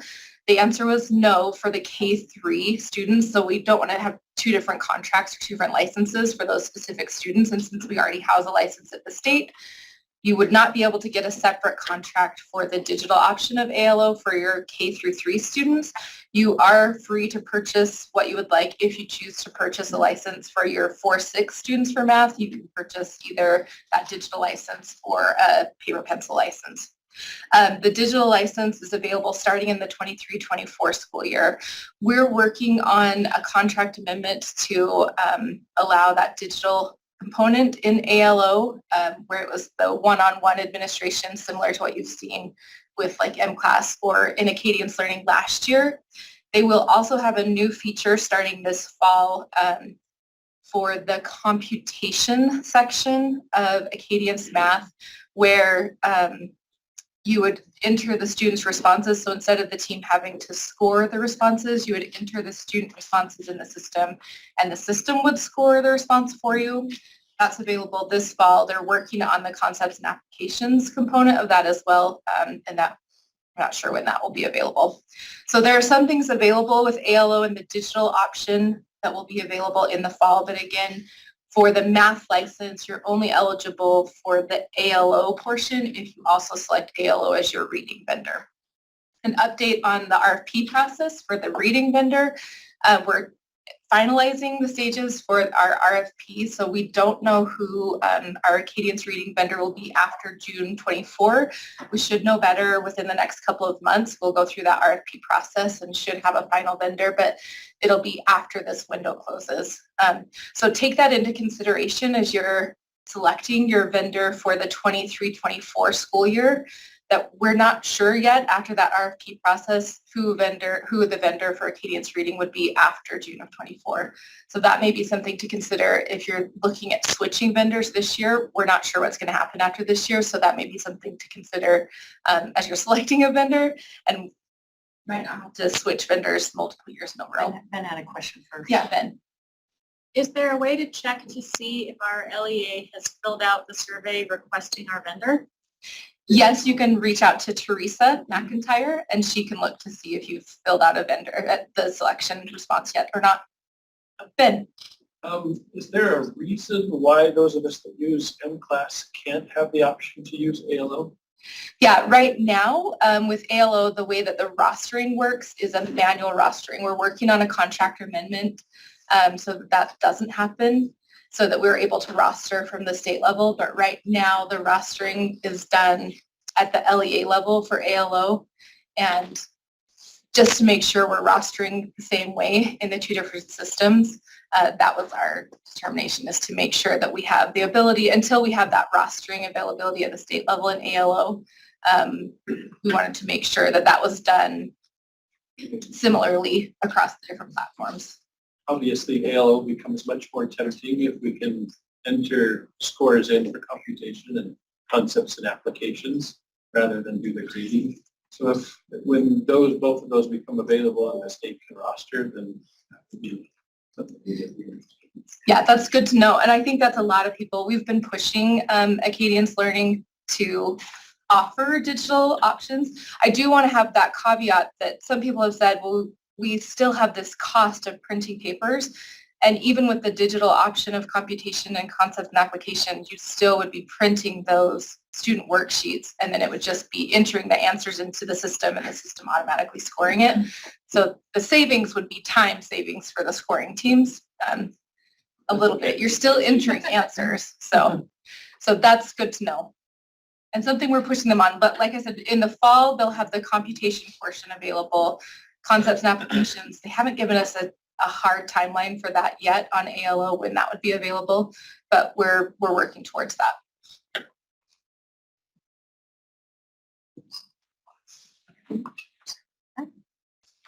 So any questions that you have, please reach out to either Jared or myself, and we'd be happy to answer them. Okay, you're up, please. There's a question in the chat for you. Yes.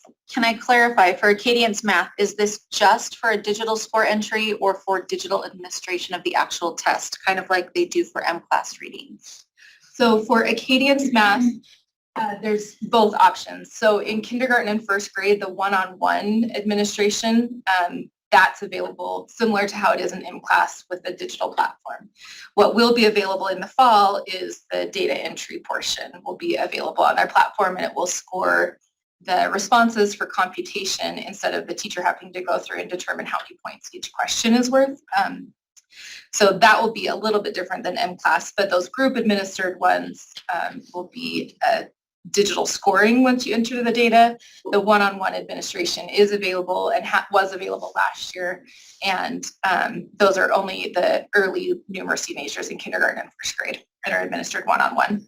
But the state is not paying for those licenses for next year for the digital. So we're working on a contract amendment for the digital administration right now for that. All right, so for RISE, as a reminder, all of your data cleanup needs to be completed by close of business on June 14th. Many of you are already in the thick of this, which is great. I'm getting lots of questions and being able to provide clarification for you regarding this process. We do know of a known issue with rostering that has started to happen. Maureen's going to give a little update for that because we know we kind of sent an emergency memo this week. Yep, so for the last week or so, there's been sporadic issues with just random tests showing up for students.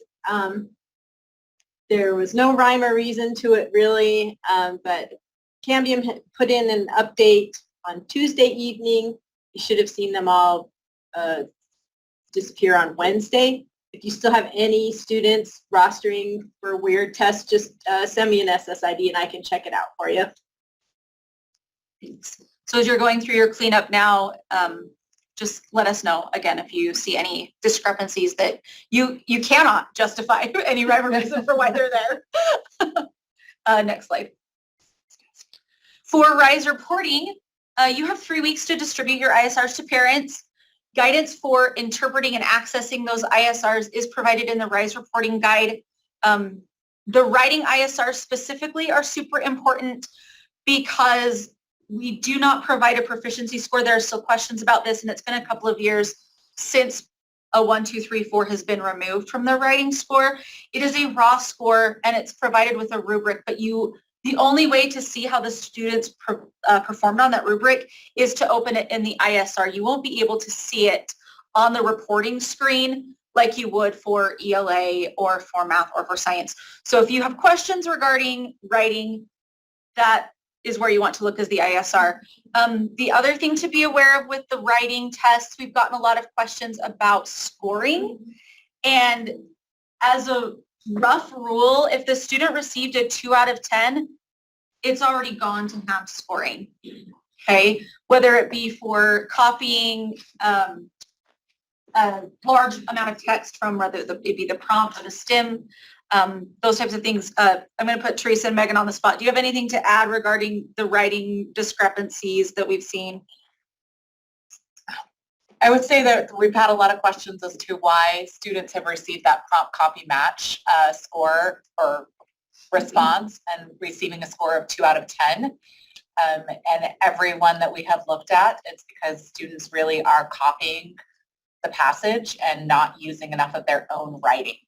And it may seem like they wrote a great essay and that they spent a lot of time on it and that they included a lot of information, but it was copied from the passage. And even if they pick and choose where it comes from in the passage, when it's directly copied, you get that prompt copy match response and they received the minimum score of 2 out of 10. It's a really primitive AI. I would add something that we haven't actually discussed a lot in the past few years with the condition codes that students can get is first, when you see that 2 out of 10, that's normally an indication that a condition code has been triggered because the student automatically will get the lowest score in those instances. And it's really good to direct the teachers back to the actual score report. Don't just look at that overall.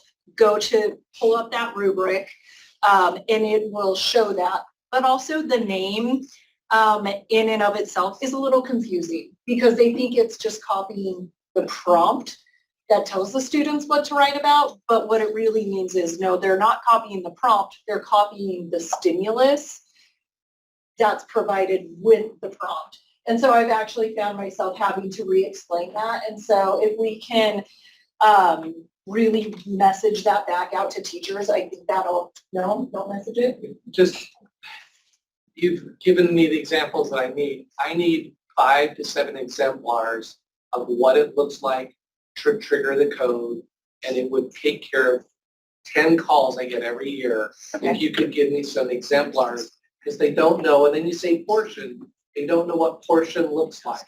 If you could illustrate it with some examples, it would save me. And if they're there, I wish I would have been emailed to They're not there. remind me where they're at. They're not there, but all a teacher needs to do is actually give a writing benchmark, one writing benchmark, And because it triggers the prompt copy match, but what we're finding is teachers are giving writing benchmarks and they never look back at the data.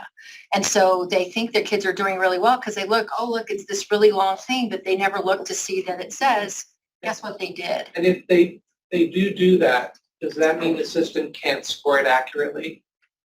It means that the kid didn't show any of their own writing. They just copied. It's like doing a report on poodles and going to the That's what I'm encyclopedia. saying. Why isn't that like a 0 score or an unscored passage? That's easy because they still usually have decent conventions. No, It's it's the because lowest- the the lowest rubric is on a one. Is a 1, that's right, sorry, a 1 and a 0. 0 to 2, and it gives you the automatic lowest score in each category. So it's a 1 in one category, a 1 in the other, and then a 0. But if they copied in RISE, we would give them a non-score on other. It feels like they say, well, they did something, and you're like, no, we can't accurately score it, so we're not going to score it.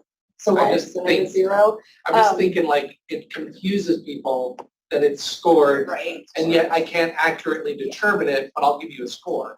And it seems incongruent. No, I hear what you're saying. I think the issue is their system, the lowest score you can possibly earn in the system is a 2 out of 10. Because of how the It also could be a But I little bit hear of it's a operation. Yeah.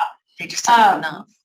So I think, let's take a look at the rubric, because I think even the level 1 on the rubric, it says like insufficient text to score. There's like some language in the rubric for that level 1 under the purpose and organization, and then evidence and elaboration. That 1 lists some of the, and then the 0 in convention says insufficient text or unable to score because it's another language or something like that. So the language in the rubric does kind of specify what that 1 point in that category would be.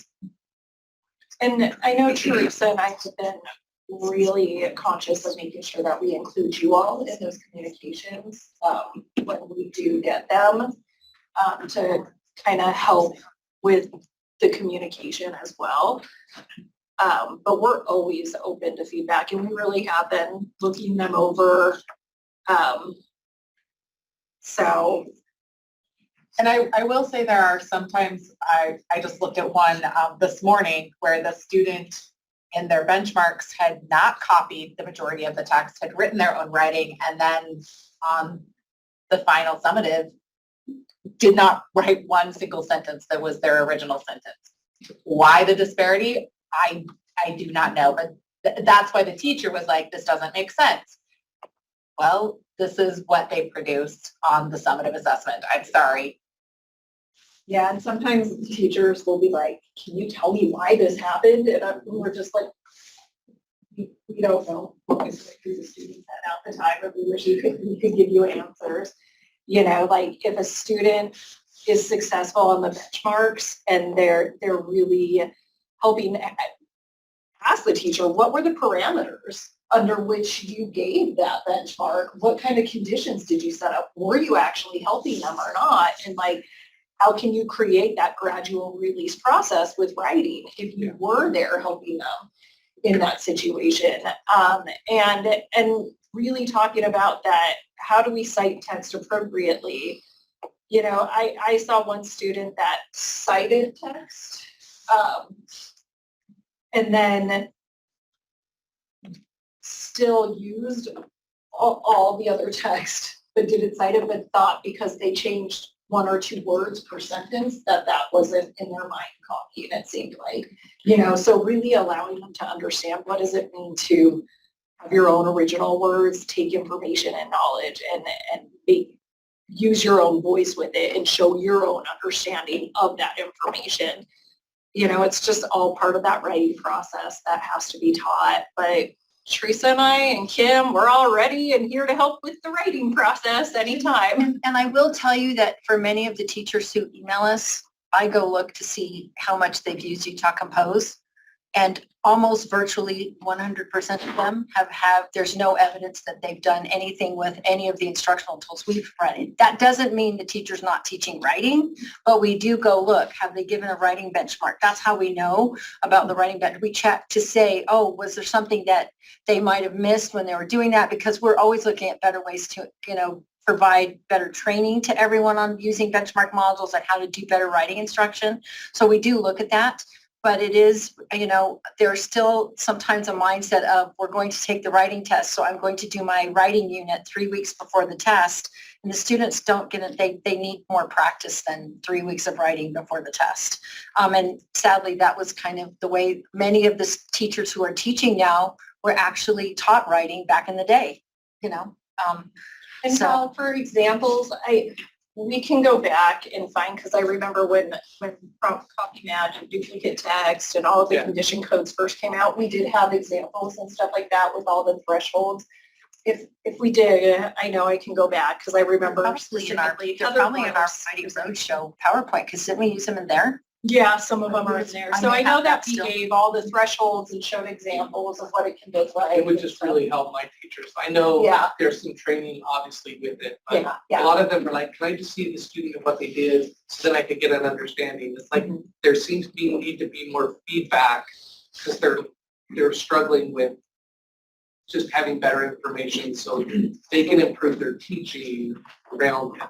But they need some exemplar to say, oh, that's what it looks like. Yeah. Like 'Cause how much, how little.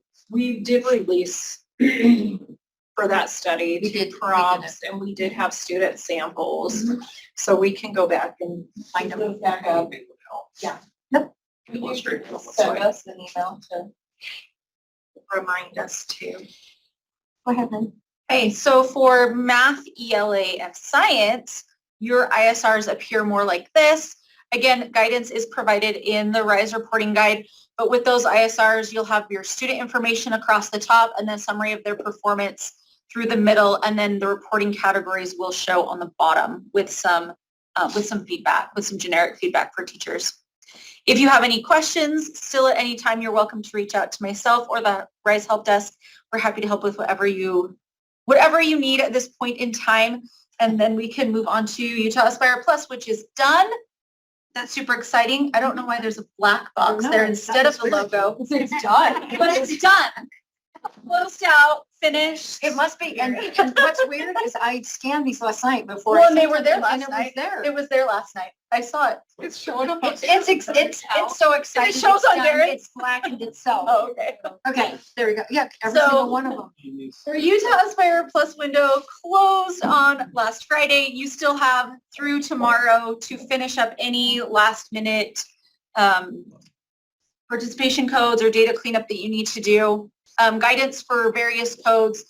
If you want to verify your participation codes, page 157 of the TAM outlines how to do that. You look in column AQ. I've even listed it there, so it's really easy to find. That's where you can go and look at those participation codes just to verify that you've put in the ones that you need. But again, we pretty much wrapped this one up, but if there are still lingering questions, don't hesitate to reach out so we can help get you taken care of in the next 24 hours or so. Other reporting information for Utah Aspire Plus. We've had a lot of positive feedback that your ODRs were available. In the TAM, it said 48 hours, but I have yet to receive feedback that it was ever more than 24 hours, which is great.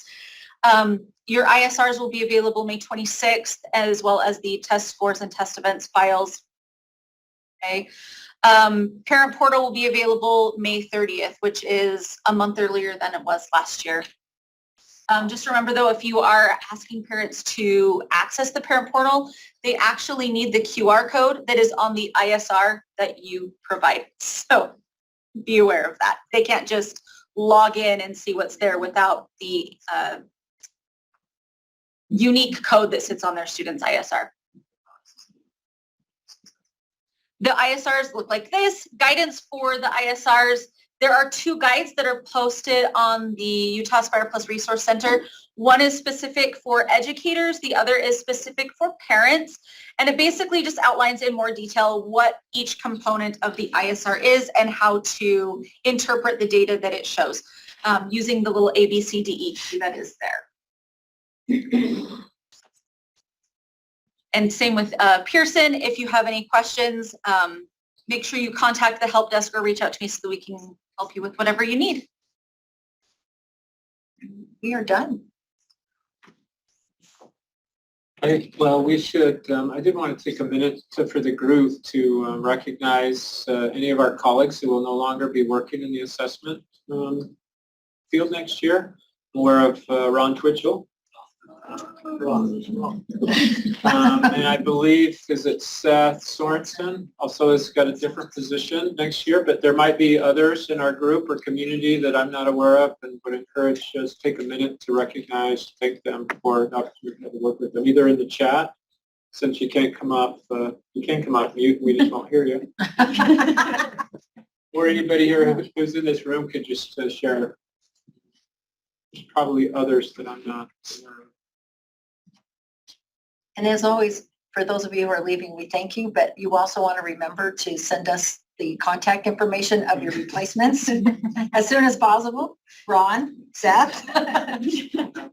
I know, but or if nothing else, leave guidance on your desk as you're happily walking out the door that please contact us, because that's probably the number one thing that happens is people leave and that there suddenly becomes a black hole of who's supposed to get assessment stuff. So. And then in February, we get an email, I've been doing this and I didn't know I was supposed to contact you. Ferguson